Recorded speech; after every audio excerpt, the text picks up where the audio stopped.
السلام علیکم ورحمۃ اللہ وبرکاتہ۔ کر سب آواز تھوڑی سی رکھنا، کم نہ کرنا۔ بسم اللہ والحمد للہ والصلاة والسلام علی رسول اللہ، اما بعد فاعوذ باللہ من الشیطان الرجیم، بسم اللہ الرحمن الرحیم۔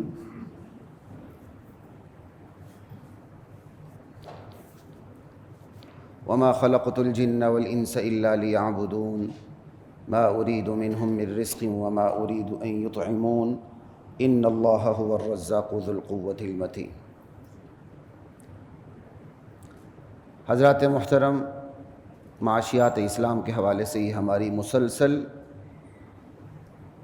غالباً ساتویں نشست، ابھی چلیں گے اور انشاءاللہ۔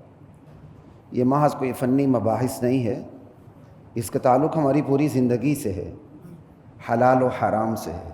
بندہ نماز پڑھ لیتا ہے، حلال و حرام میں تفریق کرنے سے باز، حلال و حرام میں تمیز ختم کرنے سے باز نہیں آتا۔ یہ کوئی چھوٹی بات نہیں ہے، ٹھیک ہے نا؟ اس لیے میری کوشش ہے کہ معاشیات اسلام کے حوالے سے آپ سے بات کرتے ہوئے ان جزیات پہ ضرور بات کروں، جن جزیات کے بارے میں، ان اصول پہ ضرور بات کروں جن اصول کے بارے میں ہمارا معاشرہ بیمار ہے، کوئی پرواہ نہیں کرتا۔ یہاں کا تہجد گزار بھی ٹوکا ہوتا ہے، چھرا نہیں، پورا ٹوکا ہوتا ہے، تسبیح ہاتھ میں پکڑی ہوتی ہے، سفید داڑھی ہوتی ہے۔ میں ہر ایک کی بات نہیں کر رہا، لیکن معاملات میں آ کر اس سے بڑا چھرا اور ٹوکا کوئی نظر نہیں آ رہا ہوتا۔ پھر جو ہمارا لبرل طبقہ ہے، سیکولر طبقہ ہے، انہی کو ڈراموں میں بدنام کرتا ہے، انہی حوالے سے، اور اپنی پوسٹوں میں، اپنی تحریروں میں انہی کو بدنام کرتا پھرتا ہے۔ یعنی انہوں نے کوئی بھی چیز معاشرے میں غلط چیز کی نشاندہی کرنی ہو تو اس کی چھوٹی سی داڑھی رکھوا دیتے ہیں، ڈرامے میں اس پر ٹوپی پہنا دیتے ہیں، اس سے وہ غلط ایکٹ کرواتے ہیں، پھر معاشرے کو بتاتے ہیں۔ حالانکہ وہ تو خود سارے لت پت ہیں۔ ان بے حیاؤں میں تو شرم ہی نہیں ہے، جن کی بیوی اپنی بیوی نہیں، جس کی بہن اپنی بہن نہیں، وہ ہمیں کیا سکھائیں؟ سیدھی بات کر رہا ہوں، اب یہ بات تو بہت آگے نکل چکی ہے۔ آپ کے انٹرٹینمنٹ کے جتنے بھی پروگرام ہیں، دیکھنے سننے کے لائق ہیں، کتنے آگے نکل چکے ہیں۔ ہماری مائیں بہنیں بیٹھی ہوتی ہیں، 32 دانت کے ساتھ کھلکھلا رہی ہوتی ہیں، شرم و حیا ان کے اندر نہیں۔ ایسی ماؤں کو ماؤں کہنا خدا کی قسم ماں کے تقدس کی توہین ہے، ایسی بہنوں کو بہنیں کہنا بہنوں کے تقدس کی توہین ہے۔ اور ایسے خبیث، بے حیا، بدنما، بد کردار اینکر بیٹھے ہوتے ہیں جو پہلے تو اشاروں میں بات کرتے تھے، اب کھل کر بے حیائی کی بات کرتے ہیں، کھل کر۔ اور پروگرام کیا جی؟ انٹرٹینمنٹ ہے، ہنسنے ہنسانے کا پروگرام ہے۔ لعنت ہے ان ٹی وی مالکان پر بھی، ان اینکروں پر بھی، اللہ ان کو ہدایت دے۔ یہ ایک الگ موضوع ہے، چلیں گے اس پر کسی وقت، لیکن بہرحال جو موضوع میں اسی پر رہنے کی کوشش کرتا ہوں۔ گزشتہ جو بات چلی تھی اسی کو تھوڑا سا ریپیٹ کرتے ہو، معمولی سا، اور اس کے اندر اضافہ کرتے ہو، پھر میں آگے چلتا ہوں۔ انفاق کے حوالے سے میں نے آپ کو چند شرائط کی بات کی تھی، اور چند شرائط پر جلدی سے بات کرتا ہوا میں گزرا تھا کہ انفاق، اللہ کے راستے میں خرچ کرنا، اس کی صحیح ہونے کی شرط بھی ہے، شرط صحت بھی ہے، اس کی بقا کی شرط بھی ہے کہ وہ انفاق عین موقع پر اخلاص ہونے کے باوجود باقی کب رہے گا، کب نہیں رہے گا۔ انفاق صحیح تب ہوگا، یہ اہل اسلام کے حوالے سے بات چل رہی ہے۔ اہل کفر بھی شامل ہیں، انہیں بدلہ دنیا میں ہی مل جاتا، آخرت میں کچھ نہیں ہے۔ انفاق کی پہلی شرط ایمان اور اخلاص ہے۔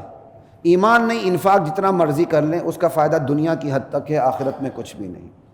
انفاق کی دوسری شرط اخلاص ہے۔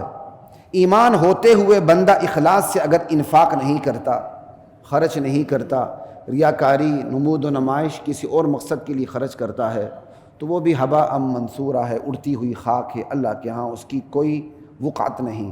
یہ انفاق کی شرائط ہیں، صحیح ہونے کی شرائط ہیں، جس کے بغیر انفاق سرے سے درست ہی نہیں ہوتا۔ پھر انفاق کی شرط بقا بھی ہے کہ آپ نے صحیح طور پر، آپ کی نیت درست تھی، ایمان بھی تھا، اخلاص بھی تھا، لیکن اس کو باقی رکھنے کی بھی شرطیں ہیں۔ ایمان ہوتے ہوئے خرچ کیا، اخلاص کے ساتھ خرچ کیا، لیکن آپ اس کو برقرار نہ رکھ سکے تو بالکل ایسے ہی جیسے آپ نے خرچ ہی نہیں کیا۔ وہ ہے ترک من و اذا، آپ نے خرچ کیا ایمان کی حالت میں، اخلاص کے ساتھ خرچ کیا، لیکن خرچ کرنے کے بعد آپ نے احسان جتانے شروع کر دیے، آپ نے تکلیف دینی شروع کر دی، آپ نے تانے دینے شروع کر دیے، جس پر آپ نے احسان کیا، جس پر خرچ کیا ہے، آپ نے اس کو روننا شروع کر دیا، اس کو تانے دینے شروع کر دیے، میرے ٹکڑوں پر پڑنے والے اب میرے سامنے بولنے لگے ہیں۔ سمجھ آئی بات کی؟ سارا ضائع۔ آپ نے خرچ صحیح کیا تھا، باقی نہیں رکھ سکے۔ تو شرط صحت بھی ہے ایک، شرط بقا بھی ہے دو، پھر انفاق کی جو تیسری شرط ہے وہ یہ ہے شرط انوارات و برکات۔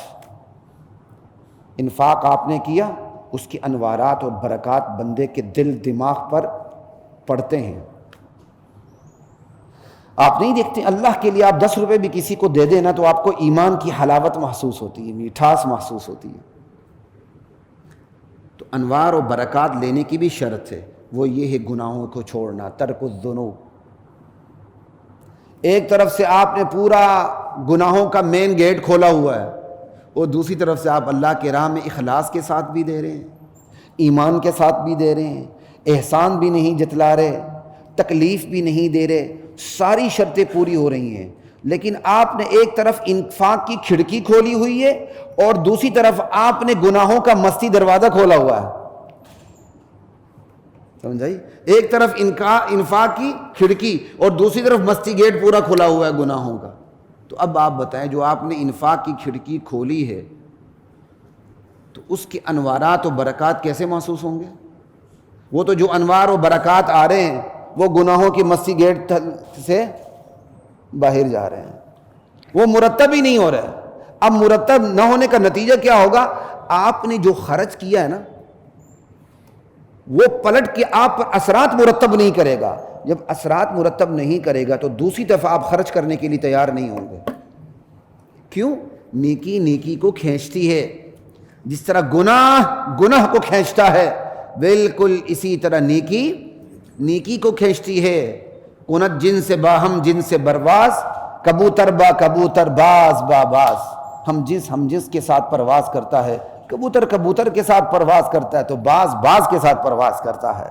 نیکی کے ساتھ پرواز کرتی ہے، گناہ کے ساتھ پرواز کرتا ہے۔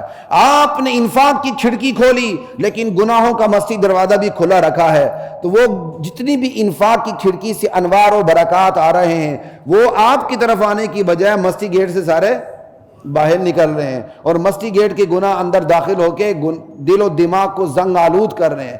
نتیجہ کیا ہوگا؟ نتیجہ یہ ہوگا کہ پھر وہ آپ کی جو نیکی جو آپ کر چکے ہیں وہ نیکی کو نہیں کھینچے گی، بس نیکی کو نہیں کھینچے گی۔ تو پھر اس کا رزلٹ کیا نکلے گا؟ الٹیمیٹلی اس کا رزلٹ یہ ہوگا کہ آپ خرچ کرنے سے باز آ جائیں گے، نہیں کریں گے خرچ۔ پھر آپ جتنے مرضی ہیلے بہانے کر لیں، کچھ ہیلے بہانے آپ کے درست بھی ہوں گے۔ بھائی اگر آپ کے ہیلے بہانے درست سے دوسری جگہ خرچ کر لیں، یار وہاں صحیح خرچ نہیں ہوتا، مجھے نہیں لگتا، کہیں اور خرچ کر لیں، یار میرا دل نہیں لگتا، کہیں اور خرچ کر لیں۔ یہ شیطانی ہیلے بہانے ہیں۔ اگر حقیقت میں صحیح کوئی بہانہ صحیح ہوتا، جس کو بہانہ نہیں کہا جا سکتا، واقعی گزر ہے، تو آپ تلاش کر کے کہیں اور خرچ کر لیں، لیکن نہیں، اس لیے کہ وہ نیکی کے اثرات مرتب نہیں ہوئے، نیکی بے اثر ہو گئی۔ بے اثر نیکی کو کھینچے کیسے؟ اس کا الٹیمیٹ رزلٹ یہ ہے کہ بندہ مزید آگے انفاق کرنے سے، نیکیاں کرنے سے باز آ جاتا ہے، کرتا ہی نہیں ہے، اس کے ہیلے بہانے پیش کرے گا۔ سمجھ آ گئی ہے آپ کی بات؟ تیسری شرط انفاق کی شرط انوارات و برکات ہے۔ تیسری شرط کیا کہتے ہیں؟ ترک الذنوب ہے، گناہوں کو چھوڑنا۔ دوسری شرط ترک من و اذا ہے، احسان نہ جتلانا، تکلیف نہ دینا۔ پہلی شرط ایمان و اخلاص کا ہونا ہے، کچھ شرطیں ایجابی ہوتی ہیں، کچھ شرطیں سلبی ہوتی ہیں، لا الہ الا اللہ۔ اور چوتھی شرط وہی توفیق والی بات، چوتھی شرط یہ ہے انفاق آپ نے ایک دفعہ کر دیا تو اب انفاق کی کوشش کرتے رہنا، نیت کرتے رہنا، ارادہ کرتے رہنا، خواہش کرتے رہنا، تمنا کرتے رہنا، یا اللہ تیری توفیق سے میں نے تیری راہ میں یہ خرچ کر دیا، مجھے مزید توفیق دے، کم سے کم اتنا ہی خرچ کروں، اس سے زیادہ بھی خرچ کروں۔ یہ ہے انفاق کی چوتھی شرط، شرط توفیق ہے، شرط توفیق ہے۔ وہ کیا کہتے ہیں، وہ کیا کہ انفاق کرنے کے بعد انفاق کی کوشش میں لگے رہنا۔ انفاق کی کوشش میں لگیں گے تو آپ پھر زیادہ کمانے کی کوشش کریں گے کہ یار زیادہ کماؤں زیادہ خرچ کروں، یہ نہیں کہ زیادہ کما کے سانپ بن کے بیٹھوں مال پہ۔ آج یہاں کا نیکوکاروں کے ایک بہت بڑا طبقہ نیک ہونے کے بعد کمانا ہی چھوڑ دیتا ہے۔ جب کمانے کا صحیح وقت آیا نہیں کمایا، جب کمانے کا وقت نہیں تھا حلال حرام کی تمیز ختم کر کے کمایا، بچوں کے لیے جائیدادیں کھڑی کر دی، باقی میں تسبیحات میں لے کر بابا جی بیٹھا ہوا ماشاءاللہ، ساری حرام کی بلڈنگیں کھڑی ہیں، بابا جی نے داڑھی بھی رکھ لی، ہر سال عمرہ بھی کرتا ہے، ہر سال حج بھی کرتا ہے، تسبیح نہیں تسبیح ہاتھ میں رکھا ہوا ماشاءاللہ، مسجد سے باہر نہیں نکلتا، حالانکہ وہ ایک نمبر کا تاجر ہے۔ آج بھی وہ تجارت پر آئے تو بہارا ہی بہارا ہو جائے۔ وہ اتنا احمق بیوقوف اور کھوتا ہے کہ اپنی جو حرام کمائی ہے اس کو ٹھیک کرنے کی بجائے تسبیح ہاتھ میں لے کر بیٹھا ہے۔ یہ سب سے بڑی تسبیح اس کی یہ ہے کہ جو جتنی بلڈنگیں کھڑی کر دی ہیں ان کو حرام سے حلال میں بدل لو۔ اس کا یہ کہ اب حلال طریقے سے کماؤ، جو حرام طریقے سے کمایا ہوا ہے تلاش کرو کن کن کو تم نے چھرے مارے تھے، گھر گھر جاؤ ان سے معافیاں لو، اور جو بنتا ہے ان کو واپس دیتے جاؤ، ان کو یہیں راضی کر لو، یہیں اپنی عدالت لگا لو، یہیں سمجھوتا کر لو، خدا کی عدالت میں پھر معافی نہیں ملے گی اس طرح۔ وہ تسبیح ہاتھ میں لے کے بیٹھا، بلکہ تسبیح ہاتھ میں لے کے بیٹھا ہے، وہ سمجھتا ہے میرے تسبیح بار بار کرنے سے، مصلے پر بیٹھنے سے یا بڑے بڑے چلے لگانے سے جو میں نے اتنی بڑی بلیک منی اکٹھی کر لی وہ وائٹ ہو جائے گی۔ نہیں ہوتی بھائی، اللہ تعالیٰ نے آپ کو اتنا بڑا گر دیا، آپ بچپن سے لے کر بڑھاپے تک آپ اتنے بڑے تاجر سوداگر، دنیا آپ کو جانتی ہے، آپ کی ایک گڈ ول بنی ہوئی ہے، آپ کو دیکھ کے لوگ کریڈٹ پہ مال دے دیتے ہیں، اٹھاؤ خوف کماؤ، موت تک کماؤ، خون پسینہ ایک کرو، حرام کو حلال میں بدلو۔ یہی تو وقت ہے، یہی تو وقت ہے۔ وہ نہیں کرتے، حرام کی بلڈنگز کھڑی ہیں، وہی پیسہ غذا اندر جا رہا ہے، تسبیح ہاتھ میں پکڑی ہوئی ہے۔ اور یہ پھر ہمارے علماء بھی نہیں سمجھاتے، نہیں ماشاءاللہ جی حضرت بڑے نیک، اب بڑے نیک ہو چکے ہیں، بٹھا کے سمجھاؤ نیک ہو چکے ہو، تمہارے نیک ہونے سے تمہاری بلیک منی وائٹ نہیں ہوئی، اب اس کو طریقہ بتاؤ بلیک منی کو وائٹ کرنے کا طریقہ کیا ہے۔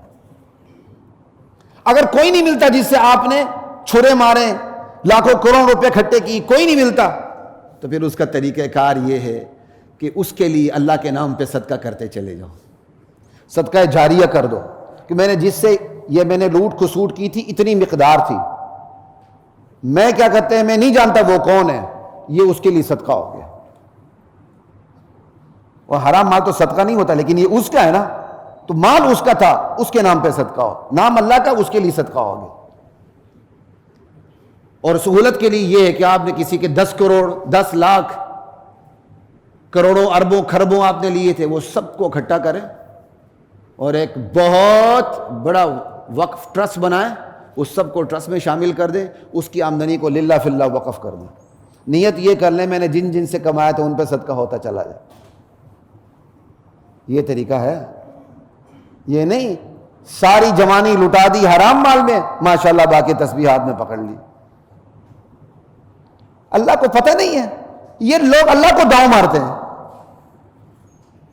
میرے ایک بڑے قریبی عزیز سے میں بہت پہلے بھی بتا چکا ہوں، ہمارا بچپنا تھا، وہ جب آتے تھے تو لاہور سے سودا وغیرہ کرتے تھے تو میں ان کے ساتھ چلا جاتا تھا۔ انہوں نے کچھ چیزیں خریدی، اس میں انہوں نے ڈنڈی ماری میرے سامنے، یعنی پیسہ کم بل زیادہ۔ ٹھیکیدار ہوتے ہیں نا، یہ ٹھیکیدار کی کمائیاں بھی بڑی حرام ہوتی ہیں، خدا کی قسم، میں ہر ٹھیکیدار کی بات نہیں کر رہا، بڑی حرام کمائیاں۔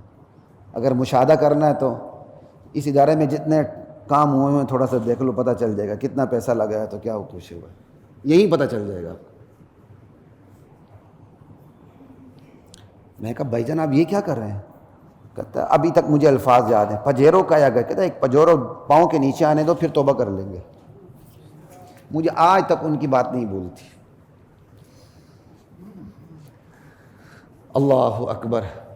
تو پہلی شرط صحت ہو، پہلی شرط شرط صحت، شرط بقا، شرط انوارات و برکات، شرط توفیق. سمجھ آئی بات کی؟ بار بار انفاق کریں. اب نیت کر لیں کہ میں بار بار انفاق کی کوشش کریں. نہیں ہے نیت کر لیں، ارادہ کر لیں. آپ نیت کر لیں گے تو نیت بڑھتے بڑھتے پکے ارادے میں تبدیل ہو جائے گی، خواہش میں تبدیل ہو جائے گی، تمنا میں تبدیل ہو جائے گی، تمنا حرکت میں تبدیل ہو جائے گی، حرکت برکت میں تبدیل ہو جائے گی انشاءاللہ. یہ ہے یہ ہے پروسیس، یہ ہے راستہ. ایک دفعہ خرچ کر دیا نہیں ہے، خواہش کریں، نیت کریں، خواہش ڈیولپ ہوتی جائے. گناہ کی نیت کریں، گناہ کے راستے آسان ہوتے چلے جاتے ہیں. بندہ پہلے گناہ کا ہلکی سی خواہش دل میں آتی ہے، جھٹک کے اسے مار نہ دے، وہ خواہش آگے بڑھ کے باقاعدہ ارادے میں تبدیل ہو کے، تمنا میں تبدیل ہو کے، حرکت میں تبدیل، پھر نحوست آ ہی جاتی ہے. یہی نیکی کا پروسیجر ہے. نیکی کا خیال ہوتا ہے، جھٹکے نا، اس خیال پہ فوکس کریں، اس خیال کو ترقی دیں، ڈیولپ کریں. وہ خیال تبدیل ہوتے ہوئے نیت میں، ارادے میں، خواہش میں، تمنا میں، پھر حرکت میں، پھر برکت میں تبدیل. اس پر تجاذب کے حوالے سے میں نے کسی دور میں سال 2 سال 3 4 سال پہلے میں نے بات بھی کی ہوئی تھی. انشاءاللہ پھر کسی وقت اس پہ بات کریں گے. یہ ہے انفاق کی شرائط. ٹھیک ہے؟ اس سے کیا پتہ چلا؟ للہ فی اللہ، صرف ایک اللہ کے لیے خرچ کرنا، درمیان میں کوئی اور ملاوٹ نہ ہو، اپنی ذاتی تسکین تک نہ ہو. کیا میں اس لیے خرچ کر رہا ہوں، مجھے بس ضرورت ذاتی تسکین، کچھ بھی نہ ہو. للہ فی اللہ خرچ کرنا، کوئی اور درمیان میں مقصد نہ ہو. یہ بخیل تو بخیل، سخیوں کے لیے بھی مشکل ہو جاتا ہے. یہ نہ سمجھے آپ کے پاس بہت مال ہے، کروڑوں آگے آپ نے 10 لاکھ 15 لاکھ خرچ کر دیں. یار کوئی بات نہیں. اگر آپ اس کو گہرائی میں جائیں، ڈیپلی جائیں، تو للہ فی اللہ خرچ کرنا بخیل تو کیا، سخیوں کے لیے مشکل ہے. الا یہ کہ شریعت طبیعت بن جائے، انفاق عادت بن جائے، پھر ساری چیزیں آسان ہو جاتی ہیں. اللہ شریعت ہماری طبیعت بنا دے، پھر ساری چیزیں آسان ہوتی ہیں. لا الہ الا اللہ واللہ اکبر. مشہور حدیث ہے نا، انما الاعمال بالنیات. اس پر ہماری ایک سیریز بھی چلی تھی کسی دور میں.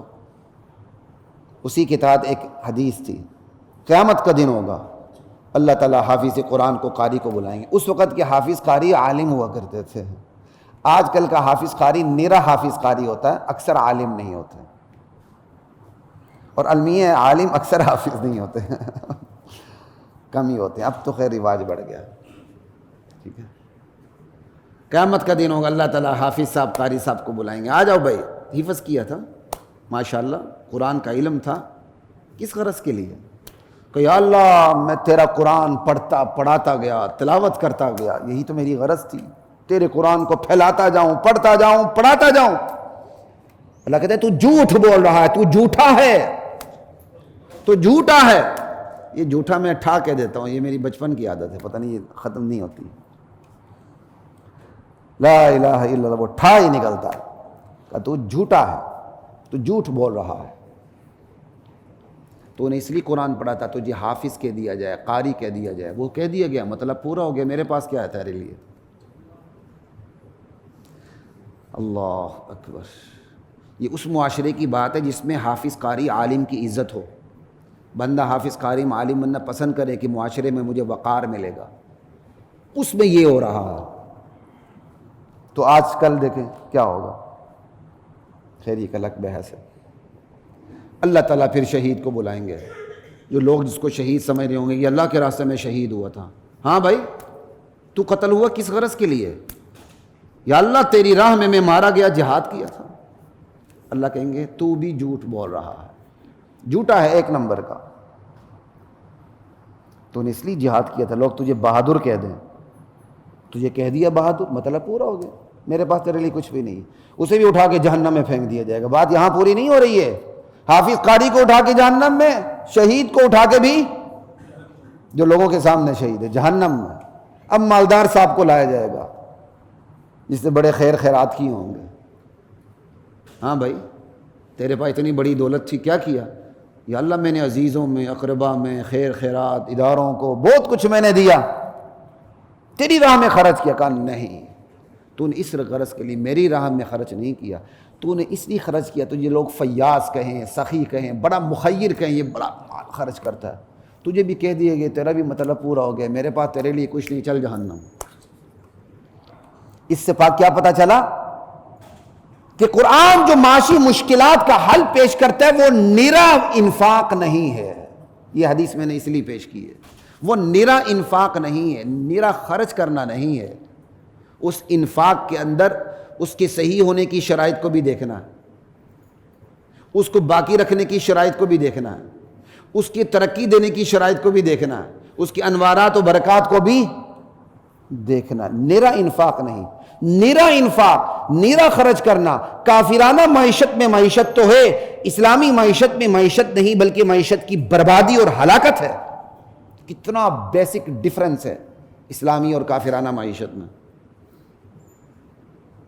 اب یہ وہ باتیں جو لوگوں بالکل نظر انداز کر دیتے ہیں، آسان ہے۔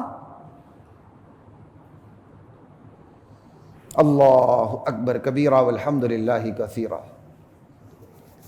انفاقی مجاہدہ یہ کوئی آسان کام نہیں ہے، انفاق خود ایک مجاہدہ ہے، اللہ کے راستے میں صرف اللہ کے لیے للہ فی اللہ خرچ کرنا ایک مجاہدہ ہے۔ یہ نہیں کہ جس کے پاس اربوں آگے تو کروڑوں خرچ کرنے کوئی مشکل نہیں ہے، جس کے پاس 10 روپے ہوں 10 روپے خرچ کرنا آسان ہو جاتا ہے اگر للہ فی اللہ، اور جس کے پاس 10 ارب ہوں تو وہ 5 ارب بھی خرچ کر دے تو آسان نہیں ہے، کیونکہ اس نے للہ فی اللہ نہیں کیے ہوتے ہیں۔ یہ ہر ایک کی بات نہیں کر رہا، یہ تو آپ کو سمجھانے کا ایک طریقہ۔ انفاق اللہ کے راستے میں خرچ کرنا، نرا انفاق نہیں، ورنہ نرا انفاق تو یہاں کے مسلمان بھی کرتے ہیں۔ یہاں کا بہت بڑا سرمایہ دار طبقہ ہے جس نے کنونشنل بینکس میں سیونگ اکاؤنٹ میں پیسے رکھے ہوئے ہیں، اس کا سود یونیورسٹی کے طلباء میں اسکالرشپ کے طور پہ جاتا ہے۔ آپ کی تمام بڑی یونیورسٹیوں میں، جو سرکاری یونیورسٹی میں جو اسکالرشپ جاتا ہے، اس کی تعداد میں ایک بہت بڑی، میں محتاط اندازے کے مطابق کہہ رہا ہوں، اس میں ان سرمایہ داروں کا پیسہ ہے جنہوں نے فکس ڈپازٹ میں پیسے کنونشنل بینکس میں کروائے ہوئے ہیں، ان کا پیسہ سود کا جا رہا ہے اسکالرشپ میں۔ یہ تو حرام ہے، گناہ کبیرہ ہے، یہ تو نرا انفاق ہوا۔ انفاق ایک مجاہدہ ہے، خرچ کرنا، بار بار خرچ کرنے کی عادت ڈالنا، نفع اندوزی کی بجائے نفع رسانی کی کوشش میں لگے رہنا کہ نفع خود میرے پاس نہ رہے، اگلے تک پہنچے، اس کوشش میں لگے رہنا۔ انفاق کی صحیح ہونے کی شرائط پر توجہ دیتے رہنا، اس کے باقی رہنے کی شرائط پر توجہ دیتے رہنا، اس کی ترقی اور ارتقاء کی شرائط پر توجہ دیتے رہنا، یہ ایک پورا مجاہدہ ہے۔ والذین جاہدوا فینا لنہدینہم سبلنا، جو ہمارے راستے میں مجاہدہ کرتا ہے ہم اس کے لیے اپنی راستے کھول دیتے ہیں، پہنچا دیتے ہیں اس کو۔ یہ ایویں نرا انفاق نہیں ہے، اسلام کا انفاق ایک پورا مجاہدہ ہے۔ لا الہ الا اللہ۔ اب وہ انفاق سمجھ آئی جس کے اندر یہ چیزیں جمع ہو جائیں تو کیا کمال ہے، پھر سماج تو خیر و برکت سے بھر جاتا ہے۔ اب یہ جو انفاقی مجاہدہ ہے، اسلام کہہ رہا ہے نا آپ کو ان چیزوں کا خیال کرنا ہے، سمجھ آئی؟ اسلام میں جو معیشت ہے نا، انفرادی معیشت، کسی کی انفرادی اکانومی، وہ اجتماعی معیشت کے لیے وسیلہ بنتی ہے، رکاوٹ نہیں بنتی۔ اسلام میں جو کسی کی انفرادی معیشت ہے وہ معاشرتی معیشت کے لیے، معاشرے کی عام افراد کی معیشت کے لیے وسیلہ بنتی ہے، ذریعہ بنتی ہے، رکاوٹ نہیں بنتی۔ اور آج کی جو کسی کی انفرادی معیشت ہے وہ معاشرے کے عام افراد کی معیشت کے لیے کیا بن جاتی ہے؟ سب سے بڑی رکاوٹ آج بن رہی ہے لوگوں کی انفرادی معیشت۔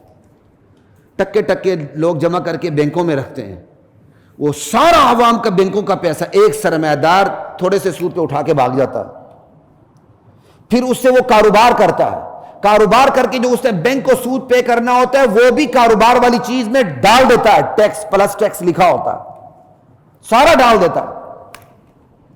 یہ بیچارہ جو سود پہ پیسے رکھ کے بینک سے لے رہا ہوتا ہے کہ میں نے لاکھ روپے میں نے دیے، 400-500 مجھے مل جائیں گے، وہ 400-500 بھی اس کے نہیں ہوتے ہیں، کیونکہ جب وہ چیز خریدنے جاتا ہے جو چیز خریدتا ہے اس پہ پہلے سے ٹیکس لگا ہوتا ہے، وہ 400-500 کی جگہ اس کی 4-5 ہزار مزید نکل جاتے ہیں۔ اسی لاہور میں دیکھ لیں ویگنیں چلتی تھی، ٹھیک ہے آپ اس کو مینج کر لیں، صحیح طریقے سے کر لیں، تو ایک چھوٹا سا ہیلپر ہوتا تھا، پھر وہ کنڈکٹر بنتا تھا، پھر ڈرائیور بنتا تھا، اس کے بعد مالک بنتا تھا، اس کے پاس ایک گاڑی آتی تھی، 2 3 4 5 10 گاڑیاں آ گئیں۔ اگر اس کے پیچھے ماضی کو دیکھے تو وہ ایک ہیلپر تھا کسی گاڑی کا، تو پھر ہوا کیا، سربادانہ سسٹم نے کیا کیا، بڑی بڑی مچھلیاں آ گئیں، لاہور سے سارے ویگنوں کو ختم کر دیا گیا اور بینکوں نے سود پہ پیسہ دیا۔ بڑے بڑے جو یہاں کے فیوڈلز تھے، مچھلیاں تھیں، انہوں نے بینکوں سے پیسہ لیا، حکومت سے ہی پیسہ لے کے بسیں چلا دی اور چھوٹی چھوٹی بسیں ختم ہو گئی۔ اب وہ لوگ جو مالک تھے، آنر تھے، جو 20 10 سینکڑوں گھرانے چلاتے تھے، وہ 5-5 ہزار کی ملازمت پر آ گئے، کیونکہ ان کو ایئر کنڈیشن بسیں مل گئیں پبلک کو۔ اب ان کی ویگنوں میں کون بیٹھے ہیں؟ اور بیٹھے بھی کیا، ویگنوں پہ پابندی لگ گئی۔ کیوں؟ لاہور کو نیٹ کلین رکھنا، ماشاءاللہ رکھیں اچھی طرح، اسی طرح یہ تو کیپٹل سسٹم ہے جس میں بڑی مچھلی چھوٹی مچھلی کو کھا جاتی ہے۔ اسی طرح آپ کرونا کے بعد کے حالات دیکھ لیں، کرونا کے حالات سے لے کر آج تک، آج بھی آن لائن جتنی بھی کمائی ہو رہی ہے وہ ساری ملٹی نیشنل کمپنیاں کماؤ پوت ہے وہ کر رہی ہیں، انڈیویجول تو کچھ بھی نہیں کر رہا اس کے مقابلے میں، انڈیویجول تو مارا جا چکا ہے۔ آپ کا جو یہاں کا لیبر طبقہ ہے وہ باہر دھکے کھا رہا ہے، وہ جو چھوٹے موٹے کام کرتا تھا اسے وہ کام بھی نہیں مل رہے۔ کیوں؟ اب گاہک ان کے پاس نہیں آتا، وہ گھر میں بیٹھ کر آرڈر کرتے ہیں، کمپنیاں ان کو زیادہ بہتر قیمت پہ گھر میں پہنچا دیتے ہیں، وہ فارغ بیٹھے ہوئے ہیں۔ اسلام میں انفرادی معیشت معاشرے کی اجتماعی معیشت کے لیے وسیلہ بنتی ہے، ذریعہ بنتی ہے۔ انفرادی معیشت سے معاشرے کی اجتماعی معیشت تگڑی ہوتی، کمزور نہیں ہوتی، اور یہاں الٹا مسئلہ ہے۔ اب جب یہ الٹا مسئلہ آ گیا، اب اس کا حل کیا پیش کریں بھائی؟ پھر ہمارے ماہرین معیشت آتے ہیں اور ڈنگ ڈنگ کی بکواس کرتے ہیں، کہتے ہیں بچے پیدا کم کرو نا۔ کتنا کمال کا حل ہے یار ان کے پاس، دیکھیں بچے پیدا کم کرو، بچے کم پیدا کرو۔ بچے کم پیدا کریں گے آپ کی فوج کیسے مضبوط ہوگی؟ بچے کم پیدا کریں گے آپ کی لیبر باہر کہاں سے جائے گی؟ بچے کم پیدا ہوں گے آپ کا ضرب مبادلہ کہاں سے آئے گا؟ میں جی یہ وہ دلیلیں دے رہا ہوں جو شرعی نہیں مشاہداتی ہیں، جنہوں نے بچے کم پیدا کیے آج معاشی استحکام کے لیے، اب وہ بچے زیادہ پیدا کرنے کی کوشش کر رہے ہیں معاشی استحکام کے لیے۔ جاپان کو دیکھ لیں، کینیڈا کو دیکھ لیں، اب وہ بچے زیادہ پیدا کرنے کی کوشش کر رہے ہیں معاشی استحکام کے لیے۔ یہی وہ ممالک ہیں جو بچے کم پیدا کرنے کی کوشش کر رہے تھے معاشی استحکام کے لیے۔ ریسورس پرسن اس سے بڑی تو کوئی چیز ہی نہیں ہے۔ باہر کے آپ کو ویزے کے دروازے کیوں کھلے ہوتے ہیں؟ ان کے پاس کوئی لوگ ہی نہیں ہے، اوقات ہی نہیں ان کی، وہ آپ کو لے جا کے نوکر بناتے ہیں۔ آپ بڑے خوش ہوتے ہیں ڈالر یورو پاؤنڈ آ رہا ہے، چلو ایک مزدور بیچارہ چلا گیا، لیکن پڑھا لکھا اپنی ذہانت کے بدلے یورو ڈالر پاؤنڈ لے رہا ہوتا ہے۔ وہ ذہانت اپنے ملک پہ خرچ کرنے کی بجائے وہ باہر خرچ کر رہا ہوتا ہے۔ ایک الگ سلگتا ہوا دکھتا ہوا موضوع ہے۔ انا للہ و انا الیہ راجعون۔ یہاں کا معاشی حل کیا ہے؟ قتل کرو، بچے پیدا نہ کرو، اسقاط حمل کرو، مانے حمل گولیاں کھاؤ۔ یہاں کا معاشی سلوشن بہترین، یہاں کا سلوشنر آپ کو یہ سلوشن دیتا ہے، وہ یہ سلوشن نہیں دیتا۔ حرام کاریاں نہ کرو، تفریحات میں نہ جاؤ، لہویات سے پرہیز کرو، لغویات سے پرہیز کرو، مکروہات سے پرہیز کرو، محرمات سے پرہیز کرو۔ وہ تو میچ کرواتا ہے، کیوں؟ اس میچ کے بڑے بڑے سپانسر بڑے بڑے جواری ہیں، مفت میں میچ بھی کرواتے ہیں، حکومت کو پیسہ بھی مل جاتا ہے۔ یہاں مری بروری پہ پابندی نہیں لگاتے، کیوں؟ وہ آپ کو سالانہ لاکھوں ڈالر ٹیکس دیتی ہے۔ یہ ہے یہاں کا معاشیاتی حل۔ ان کھوتوں اور گدوں کا اور اللہ کے باغیوں کا یہ معاشی حل ہے۔ یہ بالکل بنی اسرائیل کی نفسیات ہے۔ بنی اسرائیل موسیٰ علیہ السلام پر ایمان لانے والی قوم، ایمان لانے کے بعد موسیٰ علیہ السلام کی موجودگی میں انہوں نے موسیٰ علیہ السلام سے کیا کہا؟ جب انہوں نے دیکھا مشرک تو کئی خداؤں کی پوجا کر رہے ہیں، ہمارا صرف ایک ہی خدا ہے، صرف ایک ہی خدا۔ انہوں نے کیا کہا؟ اجعل لنا الہا کما لہم آلہہ، قالوا یا موسیٰ اجعل لنا الہا کما لہم آلہہ۔ موسیٰ یہ دیکھو کتنے خداؤں کی یہ کیا کہتے ہیں عبادت کر رہے ہیں، تو اللہ کے سوا کم سے کم زیادہ نہیں تو ایک ہی خدا ہمارے لیے اور بنا لو، ہمارے لیے ایک خدا اور بنا لو۔ یعنی معاشیات کا حل ضبط تولید، آبادی پر کنٹرول کرنے کا حل یہ بالکل ایسے ہی جیسے بنی اسرائیل نے اپنا حل مانگا تھا موسیٰ علیہ السلام سے۔ یہ دیکھو کتنی خوش قسمت لوگ ہیں، ہر چیز کا اپنا معبود بنایا ہوا، بیٹا کس سے لینا ہے، بیٹی کس سے لینی ہے، جوئے میں کس طرح جیتنا ہے، کاروبار میں کس طرح ترقی لینی ہے، بیماری سے شفا یاب کیسے ہونا ہے، رشتے کہاں کروانے ہیں، ہر چیز کا الگ الگ خدا۔ کہ ہمارا ایک ہی خدا صرف، کتنے بدقسمت ہے نعوذ باللہ ہم۔ تو وہ وقت کے نبی سے ریکویسٹ کر رہے تھے اللہ کے سوا کوئی ایک کم سے کم ایک اور معبود بھی ہمارے لیے بنا لے ان کی طرح۔ ہمارے خناس بھی ان لوگوں کو دیکھتے ہیں جنہوں نے خاندانی منصوبہ بندیاں کر کے اپنا بیڑا غرق کر دیا، آج اس ملک کی بیٹی بچے پیدا کرنے کے لیے تیار ہی نہیں ہے۔ یہ جو انٹرٹینمنٹ کے نام سے جو کچھ آ رہا ہے نا وہاں سے ہماری بھی نظر پڑتی ہے، ہم بھی انسان ہیں۔ تو میں مغرب اور یہاں کا موازنہ کرتا ہوں تو بالکل یہاں کا معاشرہ مغرب کے پیچھے پیچھے جا رہا ہے۔ وہاں بھی ایسے ہی ہوا ہوگا کہ پہلے ابتدا میں زوم آنا جملے، چلتے چلتے زوم آنا جملے بالکل بے شرم جملوں میں تبدیل۔ یہاں یہ آغاز بہت آگے جا چکا ہے، اب تو یہاں بھی کھلا انٹرٹینمنٹ کے نظام سے بے حیائی کا سیلاب ہے۔ وہاں تو چلتے چلتے ایک نوجوان ایسے مائک ہاتھ میں لے کر وہ سوالات کر لیتا کہ وہ اپنے سیکس کی تو تسکین بھی کرتا سوالات کرتے ہوئے۔ کل ہی میں ایک ویڈیو نظر سے پڑی، یہ تو فیس بک ویڈیو شاید یوٹیوب آج کل بند ہے، ہلکا سا جملہ تھا، میں نے پورا سننا چاہ کے میں سنوں کہ مزید کیا کیا بکواس ہو رہی ہے، لیکن وہ آگے چلی نہیں۔ لیکن وہ ایک آپ کو سوال بتا دیتا ہوں کہ نوجوان لڑکی سے یہ سوال کر رہا ہے نوجوان لڑکا، آپ نے کتنوں کے ساتھ راتیں گزاری ہیں آج تک؟ وہ آگے سے یہ ہنس کے کہتی ہے وہ تو میں کاؤنٹ ہی نہیں کر سکتی اب تک۔ کہتا شروع سے کہا، شروع سے، کہتا نہیں وہ تو کاؤنٹیبل ہے ہی نہیں ہے۔ سرعام یہ معاشرہ یہاں تک کیسے پہنچا؟ انہوں نے کہا آبادی کم کرو، ہاں سیکس کے مزے ضرور لو، رزلٹ یہ ہے۔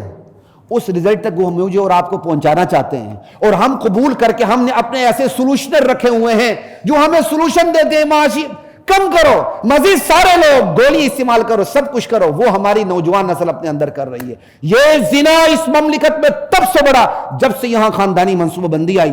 خدا پاک کی قسم، اللہ وحدہ لا شریک لہ کی قسم کھا کے میں اس ممبر سے چیلنج دیتا ہوں، خاندانی منصوبہ بندی اس مملکت میں آنے سے پہلے یہاں کی بے حیائی اور زنا کا ریشو دیکھ لیا جائے، اور آج زنا اور بے حیائی کا ریشو دیکھ لیا جائے۔ وہ تمام طریقے جو خاندانی منصوبہ بندی کے لیے استعمال ہوتے تھے یہاں کے ٹین ایجرز نے اپنے لیے استعمال کرنے شروع کر دیے۔ پھر یہاں ایسے سکالرز کو پروموٹ کیا گیا جنہوں نے کہہ دیا یونیورسٹی میں اگر لڑکا لڑکی پڑھتے ہیں مصافحہ کر لیں، ہاتھ ملا لیں، کا کوئی فرق نہیں پڑتا، کر لو۔ پھر ایسے ہی اسکالرز کو یہاں پروموٹ کیا جاتا ہے، انہیں پروٹیکشن ملتی ہے، انہیں بڑی بڑی کیا کہتے ہیں بڑے بڑے چینلز پہ لایا جاتا ہے، اور اگر ان کو تھریٹ ملے یہاں سے بھاگ کے کسی اور مملکت میں چلے جائیں، یہاں کے بڑے بڑے جو چینلز ہیں وہاں اس کے لیے بندوبست کر کے سوال و جواب کر کے یہاں کی معاشرت کا برباد کا بیڑا غرق کر رہے ہیں۔ یہ ریاست ایسی ماں کو کہتے ہیں؟ مترئی ماں بھی ایسا نہیں کرتی جو ریاست اس وقت ہمارے ساتھ ہماری عوام کے ساتھ کر رہی ہے۔ یہ تعلیمی ادارے یہ ماں ہیں، یہ تعلیمی ادارے میرا جسم میری مرضی کی نرسریاں بنی ہوئی ہیں، اور ان کو پروٹیکشن ہمارے ادارے دیتے ہیں۔ خدا کی قسم کہتے نہیں کر لو، جلوس نکال لو، مگر یہ شرائطیں، اور خدا کے بندے دیکھ لو انہوں نے کبھی کسی شرط کی پابندی کی بھی ہے کہ نہیں، یہ تو دیکھ لو کم سے کم۔ کوئی بات نہیں، ایک عدالت اللہ کے ہاں لگنی ہے، ہم آپ کو کہہ ہی سکتے ہیں، لیکن اس عدالت میں انشاءاللہ ہم بھی پکڑیں گے تم لوگوں کو، چھوڑیں گے نہیں۔ کیوں؟ تم ہماری اولاد کا مستقبل خدا کی قسم داؤ پہ لگا رہے ہو۔ میرے بچے بھی اسکول میں پڑھتے، میری بچی نے مجھے آ کر کہا کہ وہ کمپیوٹر کی تعلیم ہے تو وہ کہنے کہ جی آپ کو ٹیبلٹ لے کے دے۔ میں نے کہا نہیں بیٹا، تم کمپیوٹر سے جاہل رہو تو میرے لیے بہت اچھا ہے، میں یہ لے کے نہیں دوں گا، سکول میں جتنا پڑھا رہے ہیں میں اسے روک نہیں سکتا، لیکن یہ نہیں ہو سکتا کہ میں تمہیں یہاں لے کر دوں. میں نے اس کی ذہن سازی کی، بچی مان گئی، حالانکہ بچی چھوٹی کلاس 4-5 میں ہے. میں کہا یہ نہیں ہو سکتا، بس جتنا پڑھ رہے اتنا کافی، لیکن میرے گھر میں یہ نہیں ہوگا. آن لائن کلاسز میں بھی میں نے لینے نہیں دی. اب جو لوگ اس کو حماقت کہتے ہیں کہہ دیں، ہمیں یہ حماقت قبول ہے الحمدللہ، ہم مبارکباد کے مستحق ہیں اس حماقت کے اوپر. لا الہ الا اللہ. قوم جا کہاں رہی ہے؟ بے حیائی میں. اس کو یہ ترقی سمجھ رہے ہیں. انا للہ و انا الیہ راجعون. انفرادی معیشت انفاقی مجاہدہ، پھر ہماری انفرادی معیشت اجتماعی معیشت کے لیے ذریعہ بنتی ہے، رکاوٹ نہیں بنتی. اور رکاوٹ بنی ہوئی ہے کیونکہ کیپٹل سسٹم ہے، سرمایہ دارانہ نظام ہے. اس رکاوٹ کا حل ہمارے لوگ یہ پیش کر رہے ہیں، بجائے یہ کہ معاشرے کو روکیں نام و نمود، یہ سارے شادی حال پہ پابندی لگا دیں. جس کے 5 مرلے کا گھر ہے، 5 مرلے گھر جتنے مہمان کو بلا کے بیٹی کو رخصت کریں. جس کے 1 کنال کا گھر ہے، 1 کنال کے مطابق اپنے کیا کہتے ہیں مہمانوں کو بلائے، اس کے مطابق بیٹی کو رخصت کرے. کہہ دے ہمارے پاس اتنی جگہ نہیں، کوئی ناراض ہوتا ہے تو ہونے دے، کوئی فرق نہیں پڑتا، اللہ ناراض نہ ہو. لیکن یہاں کا 2 مرلے کا جو غریب ہے نا، خدا کی قسم وہ امیر سے زیادہ ظالم ہے. امیر تو لاکھوں روپوں میں سے، کروڑوں میں سے چند لاکھ خرچ کر دیتا، اور یہ غریب بدقسمت ادار پہ ادار لے کے خرچ کر کے بیٹی رخصت ہو رہی ہوتی ہے، اس کو دل کے دورے پڑ رہے ہوتے ہیں، یہ قبر میں پہنچا ہوتا ہے، اس کا ادار اس سے اترا نہیں ہوتا. یہ تمام شادی حال پہ پابندی لگا دیں، یہ تمام لغویات پہ، محرمات پہ، مکروہات پہ پابندی لگا دیں، معیشت ٹھیک ہو جائے گی آج ہی. یہ سارے نام و نمود، یہ جتنے آپ کے یہاں بڑے بڑے وہ کیا کہتے ہیں وہ بورڈ لگے ہوئے ہیں، یہ ساری مشہوریوں یہ سارے اتار دیں. 100 روپے کی چیز 10 روپے بھی انشاءاللہ آ جائے گی. لیکن اس بنیادی سولوشن کی طرف کوئی نہیں جائے گا. وہ اپنے میڈیا کی بنیاد پہ 10 روپے کی چیز 100 روپے کی بیچیں گے. آپ گھر میں کسی مہمان کو سکنجبین پلا دیں، وہ منہ بنا کے پوری عمر بھولے گا نہیں. اس کے سامنے پیپسی رکھ دیں، شوگر کا مریض ہوگا لیکن آپ کا شکریہ ادا کرے گا. یہ تو ہماری یہ ہے ہمارے ملک کی ذہنی پستی جس تک ان ملٹی نیشنل کمپنیوں نے ہمیں پہنچا دیا ہے. کسی کو آپ لسی دیں، کسی کو آپ گڑ کا شربت دیں، کسی کو آپ سکنجبین دیں، وہ راضی ہوگا؟ میں کہنے والا ہوں میں نہیں دے سکتا، میں ممبر پر بیٹھ کے بات کرتا ہوں میں نہیں دے سکتا. ہاں اس کے سامنے 7 اپ شوگر سی بھری ہوئی رکھ دیں، پیپسی جو کیڑے پہ ڈال دو تو کیڑا بھی مر جائے، اس کی تیزابیت سے وہ دے دیں، وہ شکر الحمدللہ کہے گا جی بڑی خدمت کی، جی بڑی بوتلیں پلائی، ہمیں شوگر کا مریض بنا دیا، پوری عمر کے لیے گولی اور انسولین پہ لگا دیا، بڑا شکریہ ادا کرے گا آپ کو. یہ ذہنی پستی کہاں پہنچی ہوئی ہے؟ معاشیات کا حل کوئی مشکل کام نہیں ہے. ان تمام چیزوں پہ پابندی لگاتے ہیں. اوپن کیا کہتے ہیں آپ کیا وہ مقابلہ بازی چھوڑ دیں، چیزیں خود اپنی ریٹ پہ آ جائیں گی.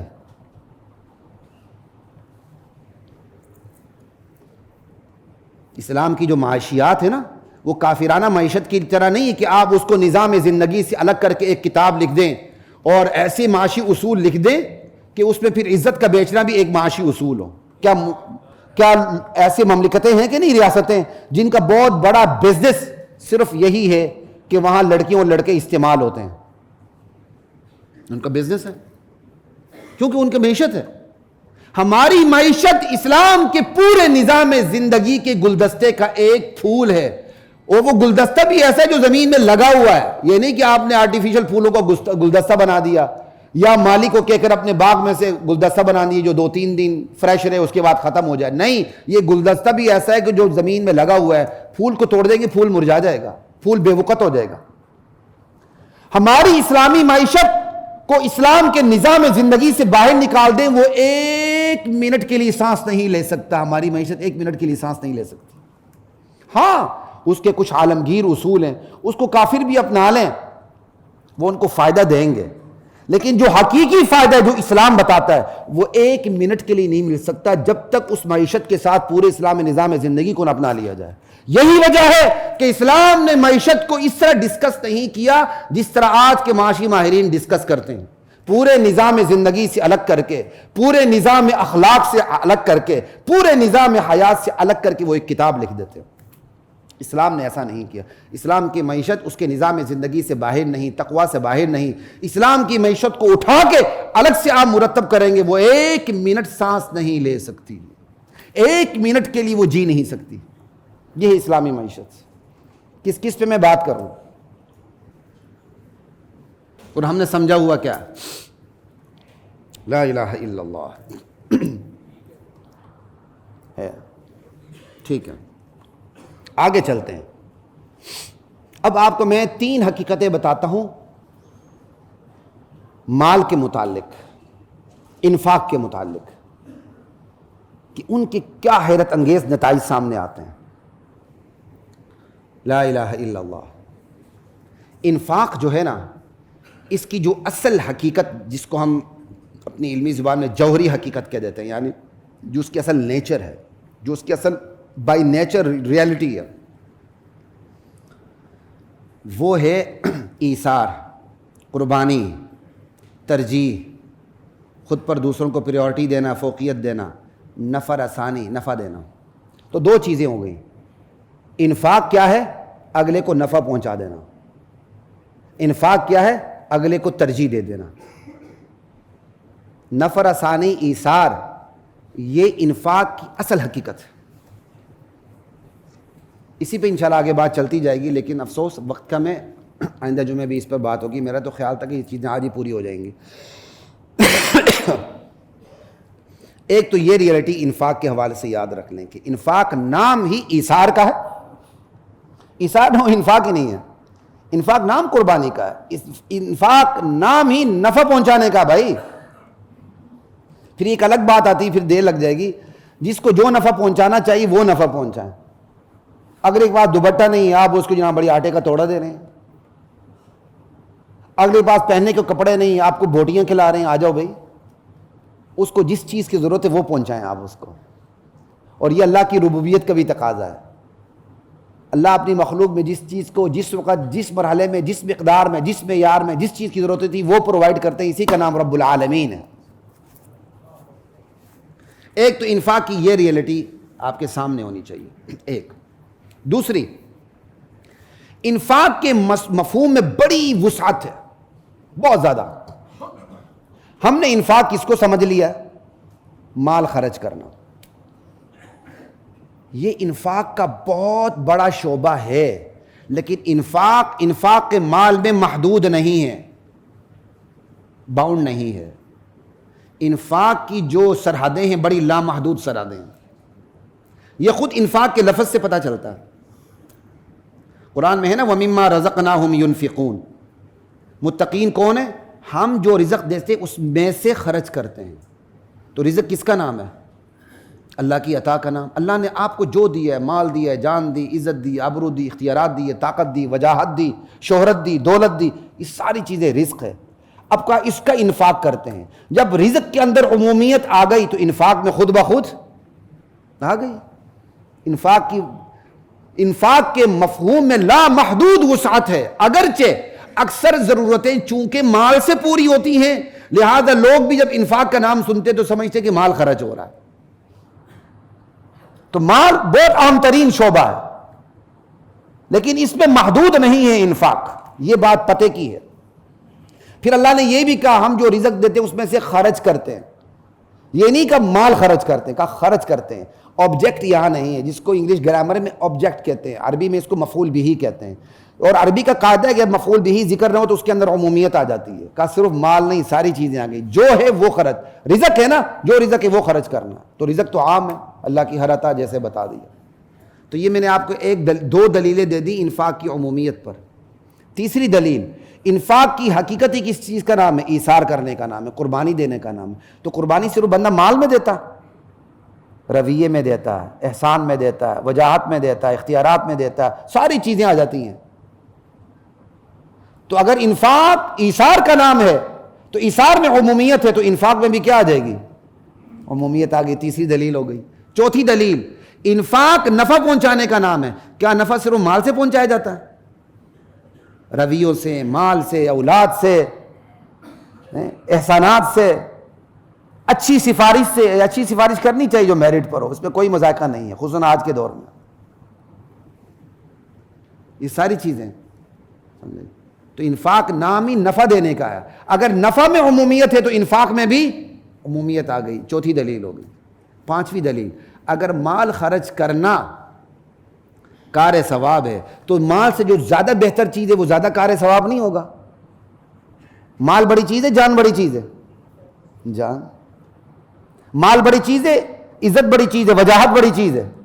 عزت و وجاہت، اللہ کے راستے میں اپنی عزت و وجاہت کو داؤ پہ لگا دینا، اس کو عربی زبان میں اسلامک جورسپروڈنس میں دلالت النص کہتے ہیں، جو یہاں لاء میں پڑھائی نہیں جاتی سرے سے. یہاں تو اسلامک جورسپروڈنس پہ جرم یہ ہے، ایک پارسی کی کتاب پڑھائی جاتی ہے، اس میں چاروں فقہ کی تاریخ پڑھائی جاتی ہے، امام ابو حنیفہ یہ تھے تو وہ تھے، تب پیدا ہوئے تب فوت ہوئے، بس یہ اسلامک جورسپروڈنس ہے. یہ کتنا بڑا مذاق ہے خدا کی قسم.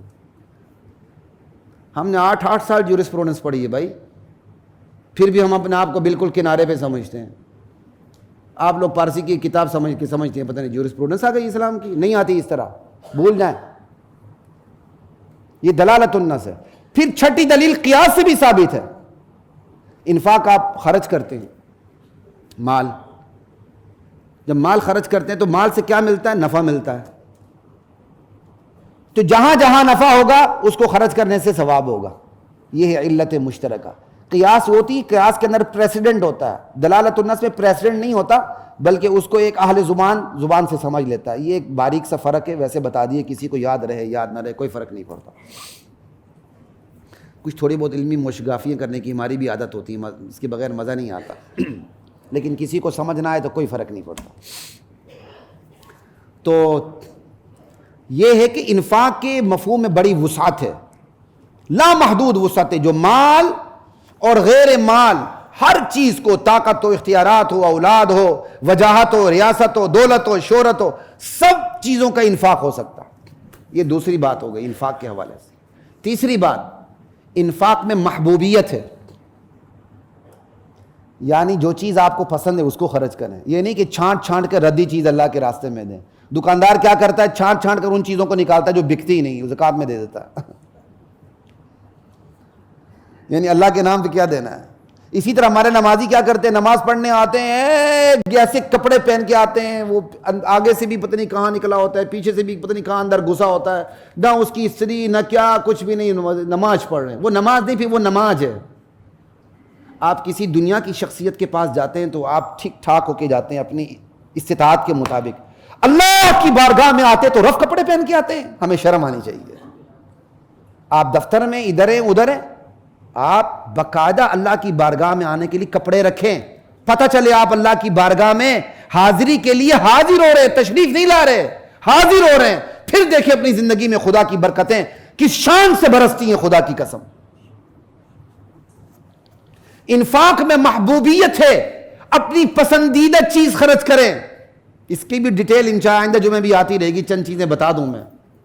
خدا کہتا ہے لن تنالوا البر حتى تنفقوا مما تحبون. تم ہرگز نیکی کی اسپرٹ تک، اس کی حقیقت، اس کے کمال تک نہیں پہنچ سکتے جب تک تم وہ چیز خرچ نہ کرو جو تمہیں محبوب ہے. محبت کا لفظ ہے، تمہیں محبوب ہے، جب تک تم وہ خرچ نہ کرو. یہاں انفاق میں بھی عمومیت آ گئی اور محبوبیت، دونوں چیزیں آ گئی. اب یہ کیا ہے؟ ایک اللہ کے ساتھ میری اور آپ کی محبت ہے، اور ایک اپنی اولاد سے محبت ہے، اپنے مال سے محبت ہے، اپنی وجاہت سے، اپنی طاقت سے، اپنی اختیارات سے، اپنی دولت سے، اپنی شہرت سے محبت ہے. اب ان دو محبتوں کا مقابلہ ہو گیا. سمجھے خیال؟ کرکٹ کے مقابلے نہ دیکھیں، اصل مقابلہ یہ ہے اللہ کی محبت ورسز کس کے؟ دنیا کی جتنی بھی چیزیں ان سے محبت. یہ مقابلہ ہو گیا. اب اللہ چاہتے ہیں کہ میرا بندہ میری محبت میں ساری محبتوں کو قربان کرتا چلا جائے. یہ ہے انفاق میں محبوبیت. میری محبت میں انفاق کرتا چلا جائے، میری محبت اس میں اتنی گھس جائے کہ وہ اپنے مال کو اپنا مال ہی نہ سمجھے، میرا مال سمجھے. ایک صاحب نے، میں نے کسی وقت پوچھا ان سے کہ یہ آپ کی جگہ ہے، وہ کہیں ڈونیٹ کر رہے تھے، کہنے لگے ہے تو اللہ کی لیکن باری میری ہے. کتنی بڑی بات ہے کہ باری میری، وہ یہ چیز میں نہیں بولتا. یعنی کتنا بڑا سبق ہے کہ آج وراثت آپ کے پاس ہے، کل آپ کے پاس اگلے کی باری آ جائے گی، پھر اس کے بعد، پھر اس کے بعد. کتنی بڑی ریئلٹی ہے. کہا مال تو اللہ کا ہے، شاید کمی بیشی معاف، ایسی بات. کہتا باری میری ہے. اللہ اکبر. اللہ کہتے ہیں تم ہرگز نیکی کے کمال تک نہیں پہنچ سکتے جب تک تم وہ چیز خرچ نہ کرو جو تمہیں محبوب ہے.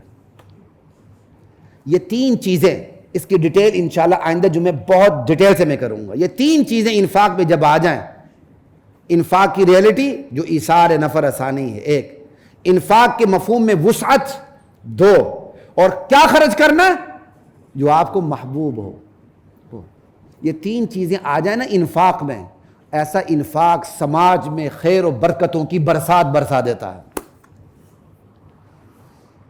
اب وقت نہیں میں مزید آگے بات کرتا، میں نے نفر ثانی پر بھی بات کرنی. نفر ثانی ہے کیا؟ اسلام تو بندے کو نفر ثانی کی عادت ڈالنا چاہتا ہے، اور اتنے آسان ترین طریقے بتائیں. یہ نہیں کہ بہت بڑا بندہ دولت مند ہو، جس کے پاس ٹکا نہیں نا، ٹکا، اس کو بھی اللہ کہتا ہے تو نفع دے، تو دے سکتا ہے، تیرے اوپر صدقہ واجب ہے. وہ حیران ہوتا ہے میں صدقہ واجب میں کیسے دوں؟ اللہ کہتا ہے اس کا یہ طریقہ ہے، یہ طریقہ ہے، یہ طریقہ ہے، یہ طریقہ ہے، یہ بھی انفاق ہے. انشاءاللہ اس پہ بات ہوگی آئندہ جمعہ. وآخر دعوانا الحمدللہ رب العالمین. وَلَقَدْ أَنزَلْنَا